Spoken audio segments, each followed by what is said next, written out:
tanto, no es algo que sorprenda adentro del Ministerio Público esta precariedad de recursos de la Fiscalía Chiquitita. De hecho, Los Vilos, para que ustedes sepan, fue la primera Fiscalía de Chile que tuvo una condena por lavado de activos cuando el fiscal José Morales, que fue el candidato a fiscal nacional, era fiscal jefe de Los Vilos. Ajá. Entonces, es una fiscalía que está entre Tongoy y Los Vilos. Perdón, Sí, no, un pero poco más al sur de Tongoy, pero me refiero que está aislada totalmente claro. de los centros urbanos y por lo tanto es chiquitita, pero se enfrenta a una criminalidad bastante compleja, también en la zona donde hay más cultivos de marihuana en el norte de Chile. Entonces, evidentemente, esto no es la única fiscalía unipersonal. Hay 45 fiscalías unipersonales y obviamente que hay que poner atención a esas fiscalías chiquititas, sobre todo las que están con mayor carga de trabajo. Pero Abogado. claro, hay un error de la jueza también de criterio, ¿Ya? independientemente de las buenas alegaciones que pudiera haber hecho la defensa. Viendo que tiene ahí a un abogado o fiscal que no estudió la carpeta, pero ella misma señala que conoce y sabe que es las causas más emblemáticas de Los Vilos, el criterio habría sido tal vez fijar una nueva fecha para que Ya. hubiera venido un fiscal. Vamos, dilo, con confianza. Me voy a la metro.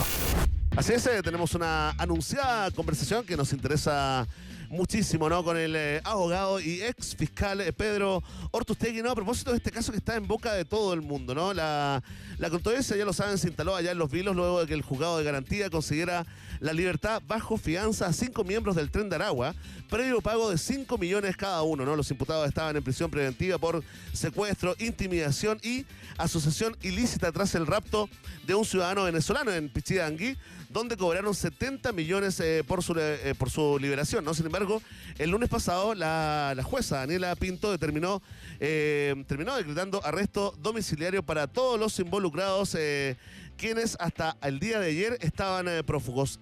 Hace algunas horas, ¿no?, se entregó el segundo de estos prófugos. Desde el gobierno han anunciado de que están ubicados ya los otros tres, pero queremos conversar, ¿no?, con Pedro Ortustegui, que estuvo ahí, que hizo el trabajo en Fiscalía también. ¿De qué fue? ¿De quién es la culpa? ¿No? ¿Fue la jueza?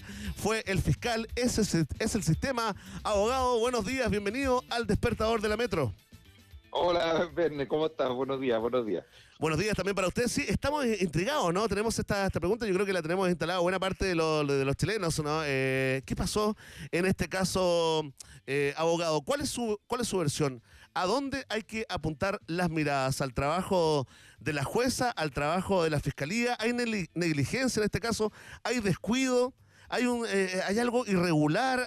¿Huele a corrupción? ¿Cómo lo ve usted, abogado? No, yo no creo que exista corrupción, la verdad. Fue un cóctel explosivo de varias cosas al mismo tiempo. En primer lugar, la Fiscalía de Los Vilos es una fiscalía unipersonal. Es decir, hay un solo fiscal y un abogado asistente. Por lo tanto, la carga de trabajo que tienen esas fiscalías, que son chiquititas, y sobre todo para enfrentar crimen organizado, es bastante complicado, digamos. Es muy poco personal para enfrentar causas complejas. Este funcionario, el abogado, era un abogado nuevo que llevaba, me parece que 5 meses en el cargo, y le tocó asumir la defensa de este caso, que era grandote.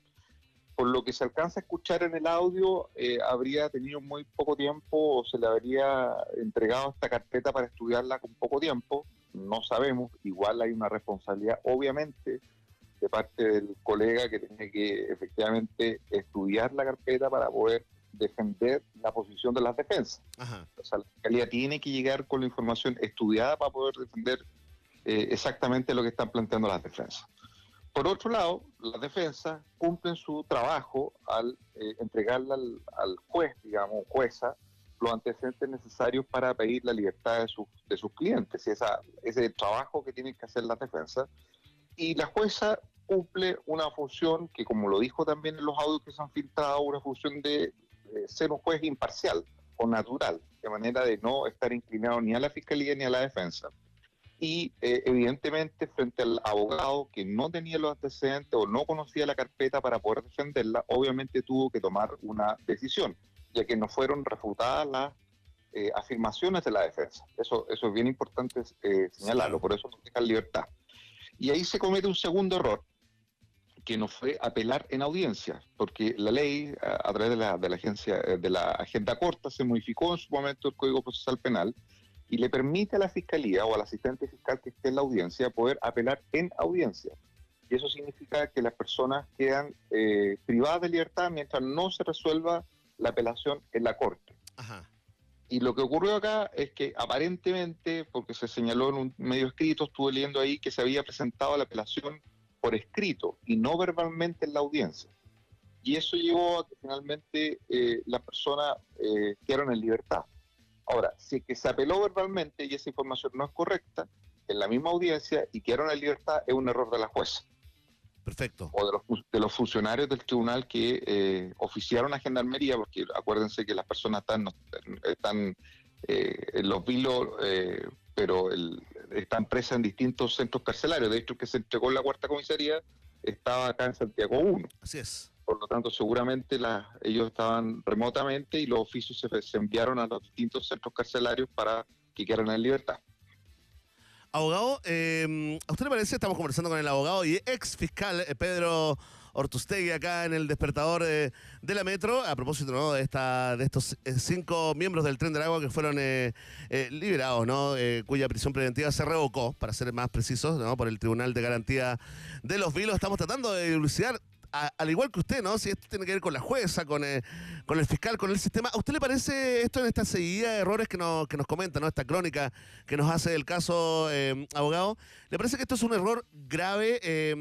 Estamos hablando de delincuentes o eventuales delincuentes peligrosos. Si son miembros del Tren de Aragua, efectivamente son un peligro para la sociedad y que quedan de alguna forma ahí, a puertas, ¿no?, de tomar ellos la decisión de irse prófugos, de escapar de la justicia. ¿Le parece como un error grave, algo que hay que corregir del sistema, la presencia, ¿no?, de solamente un fiscal allá en Los Vilos, que fue reemplazado en esta audiencia por el abogado, ¿no?, asesor Luis Soto? ¿Le parece que son cosas que pasan en el sistema, que van a seguir pasando? ¿Cómo le ve usted la valoración, la evaluación que hace de este caso allá en Los Vilos?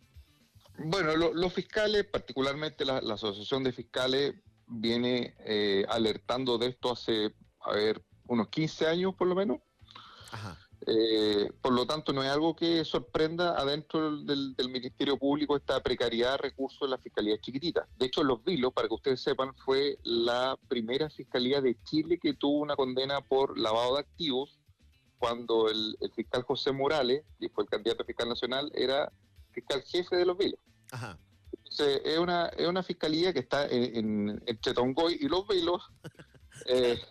Perdón, sí, no, un poco más de Tongoy, pero me refiero que está aislada totalmente, claro, de los centros urbanos y por lo tanto es chiquitita, pero se enfrenta a una criminalidad bastante compleja, también en la zona donde hay más cultivos de marihuana en el norte de Chile. Entonces, evidentemente, esto no es la única fiscalía unipersonal. Hay 45 fiscalías unipersonales y obviamente que hay que poner atención a esas fiscalías chiquititas, sobre todo las que están con mayor carga de trabajo. Pero claro, hay un error de la jueza también de criterio, independientemente de las buenas alegaciones que pudiera haber hecho la defensa. Viendo que tiene ahí a un abogado o fiscal que no estudió la carpeta, pero ella misma señala que conoce y sabe que es las causas más emblemáticas de Los Vilos, el criterio habría sido tal vez fijar una nueva fecha para que hubiera venido un fiscal. Eso debió haber hecho la jueza Daniela Pinto, según usted, abogado, ¿no? O sea, viendo suspender la sesión y digamos, fijar una nueva fecha. Yo creo que habría sido lo más criterioso, observando que estaba el abogado o el fiscal absolutamente perdido con la información de la carpeta.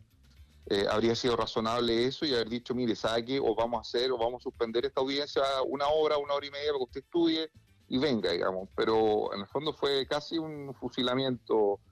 Cuando un fiscal no va preparado a la audiencia, obviamente que la defensa tiene todas las de ganar. Estamos conversando con el abogado y ex fiscal Pedro Ortustegui. ¿Está bien dicho Ortustegui o Ortustegui? No, Ortustegui, está Ortustegui. excelente. Perfecto. Abogado, es un buen momento también, ¿no? Porque hay cosas que damos por hecho que todo el mundo sabe y la verdad ocurre frecuentemente que no. Es un buen momento para también precisar cuál es el trabajo de un fiscal y qué tan precario resulta en algunas ocasiones. Bueno, la función constitucional del fiscal es reunir los antecedentes necesarios para poder llevar adelante una investigación de un delito. Eso es básicamente lo que hace el fiscal hoy día en Chile. Es el que sustenta la representación de todos nosotros, de la sociedad ante los juzgados de garantía y tribunales orales en lo penal, sustentando la acción penal, protegiendo a las víctimas del delito, y básicamente es eso. Investigar y acusar a las personas que estén siendo imputadas de un delito, de un hecho de carácter penal. ¿Y cómo califica las condiciones? ¿Cómo califica las condiciones del trabajo de la Fiscalía en general y en particular de estas fiscalías unipersonales que nos mencionaba? A ver, hoy día los fiscales, por las distintas modificaciones que se han hecho piense que la reforma nace en el año 2000 y se le han incorporado distintas modificaciones tanto al Código Procesal Penal como al Código Penal. Se han asignado nuevas funciones a la Fiscalía que antes no existían. Por ejemplo, solamente por mencionar una, que es muy importante, que es la Ley 20.084, que es la Ley de Responsabilidad Penal Adolescente.